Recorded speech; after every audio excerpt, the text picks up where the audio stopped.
कहूं कि मंगल ग्रह पर जिंदगी के निशान मिल चुके हैं तो क्या आप यकीन करेंगे?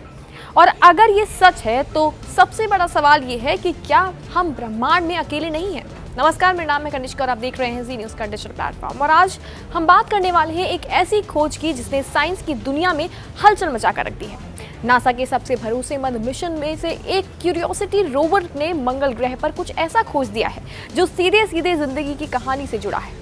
मंगल ग्रह, जिसे हम एक सूखा, ठंडा और बंजर ग्रह मानते हैं, वहीं से अब मिले हैं ऑर्गेनिक मॉलिक्यूल्स। अब ये ऑर्गेनिक मॉलिक्यूल्स क्या होते हैं वो बता देते हैं। दरअसल सीधी भाषा में ये वही केमिकल कंपाउंड्स हैं जिनसे धरती पर जीवन की शुरुआत हुई थी, यानी ये लाइफ के बिल्डिंग ब्लॉक्स माने जाते हैं। क्यूरियोसिटी रोवर ने मंगल के इक्वेटर के पास मौजूद एक सूखी झील यानी कि गेल क्रेटर में 7 अलग अलग ऑर्गेनिक कंपाउंड्स डिटेक्ट किए हैं। और सबसे चौंकाने वाली बात यहाँ ये है कि इनमें से 5 कंपाउंड्स पहले भी कभी मंगल पर देखे ही नहीं गए। अब यहीं से शुरू होता है असली सस्पेंस। तो बता दें कि क्या ये मॉलिक्यूल्स इस बात का सबूत हैं कि मंगल पर कभी जिंदगी थी? साइंटिस्ट का जवाब है मे बी, लेकिन अभी पक्का नहीं है, क्योंकि ये मॉलिक्यूल्स 3 तरीके से आते हैं: प्राचीन माइक्रोस्कोपिक लाइट से, मेटेरॉइड से या फिर जियोलॉजिकल प्रोसेस से।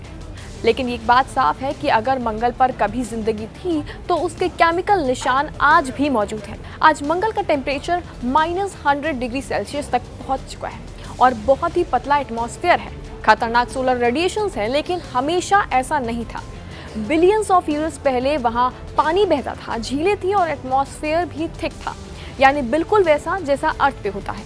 इसलिए साइंटिस्ट मानते हैं कि मंगल पर जीवन की शुरुआत होना पूरी तरह से पॉसिबल हो सकता है। अब सबसे बड़ा सवाल यहाँ ये उठता है, क्या इतने पुराने केमिकल ट्रेसेस आज तक सरवाइव कर सकते हैं? और यहीं पर ये डिस्कवरी बनती है गेम चेंजर। बता दें कि क्यूरियोसिटी रोवर ने ऐसे मॉलिक्यूल्स डिटेक्ट किए हैं जैसे कि बेंजोथियोफीन यानी कि सल्फर कंटेनिंग कंपाउंड, और इसके साथ ही नाइट्रोजन बेस्ड कंपाउंड्स, और इनका स्ट्रक्चर बिल्कुल डीएनए से जुड़ा हुआ है, यानी डीएनए से जुड़े मॉलिक्यूल्स जैसा मिलता जुलता है। ध्यान रखें कि ये डीएनए नहीं है, लेकिन डीएनए बनाने वाली बिल्डिंग ब्लॉक्स जरूर हो सकते हैं।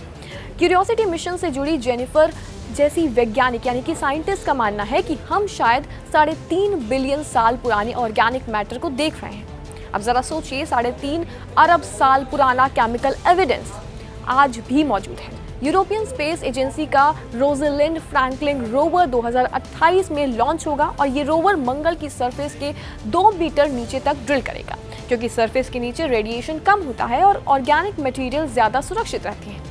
तो अब सवाल ये है कि क्या मंगल पर कभी भी जिंदगी थी, या ये सब सिर्फ केमिकल कोइंसिडेंस है? और अगर मंगल पर जिंदगी थी तो क्या वो कहीं और भी हो सकती है? बता दें कि मंगल अब सिर्फ एक रेड प्लैनेट नहीं रहा है, ये बन चुका है हमारी सबसे बड़ी डिस्कवरी का दरवाज़ा। और शायद यही वो जगह है जहाँ से हमें मिलेगा इस ब्रह्मांड में अपनी असली पहचान का सीधा जवाब। क्या लगता है आपको इस पूरी रिपोर्ट के बारे में? कमेंट सेक्शन में अपनी राय ज़रूर दें और तमाम ऐसी जानकारियों के लिए भी बने रहें जी न्यूज़ के साथ।